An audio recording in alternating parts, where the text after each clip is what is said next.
Hello traders, FX Pip Collector here. Today is Sunday, June 9th, and this is my recap of the top viewed videos on Friday. And Friday, gold versus the dollar came in number 2, so we're going to do a quick recap.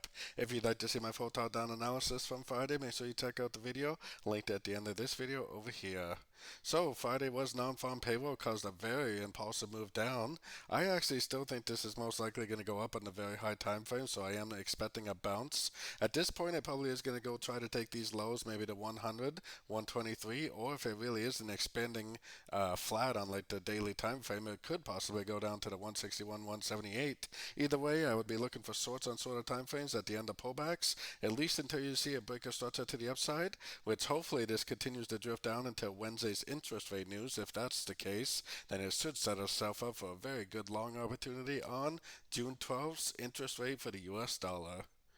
So don't forget to join my free Discord channel, which is linked down here in the corner. And don't forget to check out my website if you'd like to get access to my swing trade setups and my daily live trading analysis sessions. As always, thank you and happy trading.